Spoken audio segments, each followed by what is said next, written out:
عورت کسی کے ساتھ مخلص ہو یا نہ ہو، اپنے بچے کے ساتھ ایسی مخلص ہوتی ہے کہ اس دنیا میں اس کی دوسری کوئی مثال نہیں ملتی۔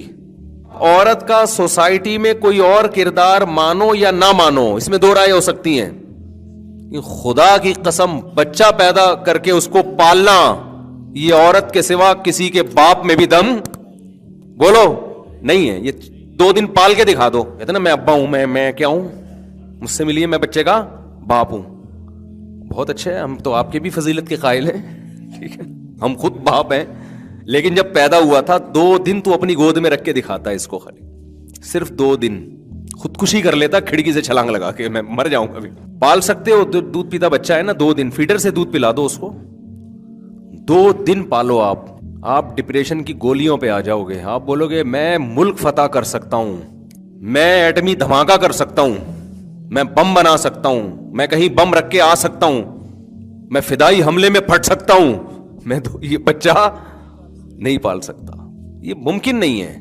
تو خیر چھوٹا بچہ آپ اس کو دیکھو، بے وقت روئے گا، حالانکہ رونے کا ٹائم نہیں ہے، راتوں کو جاگ رہے ہوتے ہیں، دن میں سو رہے ہوتے ہیں، ٹیں ٹیں ٹیں بلا وجہ کی لگا کے رکھنا، پتہ ہی نہیں اس کو مسئلہ کیا ہے، اس کے ساتھ پیٹ میں درد ہو رہا ہے، تیرے سر میں درد ہو رہا ہے، تجھے کھلا بھی دیا پلا بھی دیا، مسئلہ کیا ہے تیرے ساتھ، بلا وجہ ٹیں ٹیں ٹیں، گود میں اٹھاؤ چپ، ابے چیخ تو ایسے رہا تھا جیسے تجھے کینسر ہو گیا خدا نہ خواستہ، گود میں اٹھاتے ہی وہ کدھر گئی تیری بیماری، تو گھننا ہوا کہ نہیں ہوا، اس کا مطلب وہ چاہ رہا ہے مجھے گود میں اٹھاؤ، بس چھوٹا سا بچہ 1 ہفتے کا بچہ کو کمبخت کو یہ شعور ہے کہ جب ماں نے گود میں اٹھایا ہوا ہے تو وہ کنڈیشن کیا ہوتی ہے، گود سے اتارا ہوا ہے تو صرف ماں کو ٹینشن دینے کے لیے کہ یہ سوئے نہیں کسی طریقے سے، صرف یہ ٹینشن کہ یہ سو کیوں رہی ہے، یہ آرام سے پڑی ہوئی۔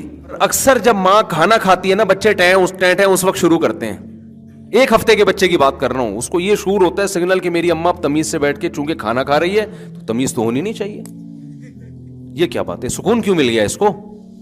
تو پھر ماؤں کو غصہ آتا ہے، بھائی تم نہ کھانے دیتے ہو نہ سونے دیتے ہو، لیکن ہمارے رب نے ہمارے لیے جب ہم دنیا میں آئے پہلے سے ایک ماں کا انتظام کیا ہوا ہوتا ہے، اگر وہ ماں ہمیں نہ ملے نا تو آج جو ہم اتنے فنٹر بنے پھر رہے ہوتے ہیں، یہ فنٹر گیری ہماری ختم ہو جائے۔ اس ماں نے خدمتیں کی ہوتی ہیں، ہماری گندگیاں صاف کی ہوتی ہیں۔ قرآن کیا کہتا ہے، وَحَمْلُهُ وَفِصَالُهُ 30 شَهْرًا، جو 30 مہینے ہیں نا، 30 مہینے حمل سے لے کے، جب حمل ٹھہرنے سے لے کے جو تکلیفیں شروع ہوتی ہیں، الٹیاں اور سر چکرانا اور 20 مسائل حمل کے بعد شروع ہو جاتے ہیں، اس سے لے کے ولادت تک، یعنی قرآن کے مطابق 30 مہینے 2.5 سال کا عرصہ جو ہے وہ بچہ پالنے میں عورت کے لیے انتہائی ٹف ہوتا ہے، وہ بہت سخت ہوتا ہے، وہ کچھ بھی نہیں کر سکتی سوائے بچے کی طرف توجہ کے، اور ہم گھنے بن کے اپنی ماؤں کی محبتیں بھی لے رہے ہوتے ہیں، کھا پی بھی رہے ہوتے ہیں، سردی گرمی سے بچانے کا بھی انتظام کون کر رہا ہے؟ ماں کر رہی ہے۔ اس کے بعد ساری زندگی روٹیاں پکا پکا کے کھلاتی رہتی ہے۔ آپ کوئی ملازم رکھ لو یار، تنخواہ لے گا اور پھر اتنی محبت سے نہیں کھلائے گا۔ سر آپ نے کھانا ہے کھا لیں، نہیں کھانا آپ ایک دفعہ کہتے ہیں نہیں کھانا، کوئی بات نہیں ہے، کھاتا بچہ ہے، پیٹ کس کا بھرتا ہے؟ پیٹ ماں کا بھر رہا ہوتا ہے۔ تبھی تو قرآن کہتا ہے حتی اذا بلغ شدہ، جب بھرپور طاقت اور قوت کو پہنچتا ہے نا انسان، تو شکر گزار لوگ اپنے والدین کو یاد رکھتے ہیں، ناشکرے لوگ بھول جاتے ہیں۔ ناشکرا اپنے باس کے سامنے تو اونچی آواز سے بات نہیں کرتا کبھی بھی، سر سر یس سر سر سر سر کرتا رہے گا اس کے سامنے۔ آج باس کا موڈ تھوڑا آف ہے یار، سر سے ذرا احتیاط سے بات کرنا۔ یہ سلوک گھر میں باپ کے ساتھ بولو نہیں ہے، نہیں چل رہا۔ ماں کے ساتھ نہ باپ کے ساتھ چلتا ہے یہ سلوک، نہ ماں کے ساتھ۔ الٹا اس کی جائیدادوں پہ نظر رکھ کے بیٹھے ہوئے ہوتے ہیں، یہ مرے گا کب اور ہمیں پیسہ۔ ماں اگر مر گئی ہے، وہ نکاح کرنا چاہتا ہے، اس کو نکاح نہیں کرنے دے رہے کہ جائیداد کا بٹوارا نہ ہو جائے، کوئی ستیلا بچہ نہ پیدا ہو جائے۔ کہتے ہیں نا جب غیرت ختم ہو جائے تو جو چاہے کرو۔ انت ومالک لابیک، حدیث میں یہ نہیں ہے تیرے باپ کا مال تیرا ہے، حدیث میں تو جو کما رہا ہے کس کا ہے؟ وہ تیرے باپ کا ہے، تجھے تو چاہیے تو اپنا بھی اس کو دے دے۔ اس کی دولت پہ نظر رکھ کے بیٹھے ہوئے ہوتے ہیں. کہتے جی ہمارے ابا کا بزنس تھا جو ہم نے ترقی دی ہے, تو آپ کسی اور کے بزنس کو ترقی دے دیتے نا, جا کے کوئی دینے دیتا آپ کو؟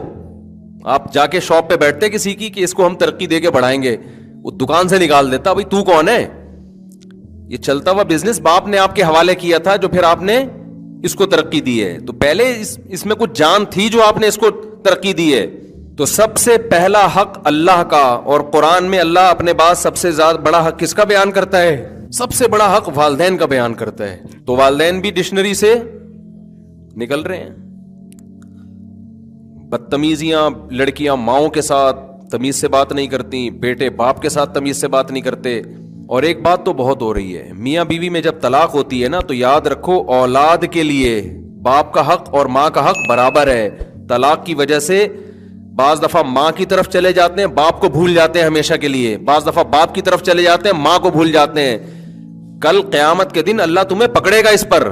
اگر طلاق کے بعد باپ اپنی اولاد کو بچوں کی ماں کے خلاف ورغلا رہا ہے, تو بچوں کو اجازت نہیں ہے کہ باپ کی باتوں میں آئے. وہ کہیں ابا وہ ہماری ماں ہے, آپ کا اس سے اختلاف ہوگا, ہم اپنی ماں کو نہیں چھوڑ سکتے. یہاں ماں باپ کی اطاعت جائز نہیں ہے, خوب سمجھ لو, ایک دوسرے کے حقوق دینے میں. اور اگر طلاق کے بعد ماں بچوں کو لے گئی ہے, باپ سے نہیں ملنے دے رہی, چھوٹے بچے چھوٹے ہوتے ہیں, جب سمجھدار ہو گئے تو وہ ماں کو صاف لفظوں میں کہیں گے کہ آپ ہماری ماں ہو, ہم آپ کا احترام کرتے ہیں, آپ کے اختلاف کی وجہ سے ہم اپنے باپ کو نہیں چھوڑ سکتے. میرے پاس کیس آ رہے ہیں جب میرا بیٹا 27 سال کے بعد مجھ سے آ کے ملا ہے, سیپریشن ہو گئی تھی تو ماں لے گئی تھی بچوں کو. تو یہ بہت بڑا جرم ہے بھائی. آپ نہ ماں بچوں کو باپ کے خلاف کرے, نہ باپ بچوں کو ماں کے خلاف کرے. لا تضار والدۃ بولدہا ولا مولود لہ بولدی. قرآن کہہ رہا ہے میاں بیوی میں سیپریشن ہو جائے تو بچوں کی وجہ سے نہ باپ کو نقصان پہنچایا جائے اور نہ ماں کو نقصان پہنچایا جائے. یہ ہماری سوسائٹی میں بہت ہے, اور بچے یک طرفہ باتیں سن رہے ہوتے ہیں, لہذا وہ اسی طرف مائل ہوتے چلے جاتے ہیں. انہوں نے دوسرا کچھ سنا ہی نہیں ہوتا, تو جس کی لاٹھی اس کی بھینس چل رہا ہے نا ہماری سوسائٹی میں. آتے ہیں لوگ میرے ساتھ کہ جی ہمارے ماں باپ کی سیپریشن ہو گئی تھی, میں اپنے باپ سے 5 سال سے نہیں ملا, میں 10 سال. میں نے کہا تو کیوں جہنم خرید رہا ہے اپنے لیے بھائی, کیوں جہنم کی آگ خرید رہا ہے؟ کہ میری ماں نہیں ملنے دیتی. میں نے کہا اماں کو بولو بھائی میں تو ملوں گا. سب سے اللہ کے حکم کے مقابلے میں کسی کا حق نہیں ہے. تو اللہ نے اپنے بعد سب سے بڑا حق کس کا رکھا بھائی؟ والدین کا. لیکن سب سے پہلا کس کا ہے؟ اللہ کا حق ہے.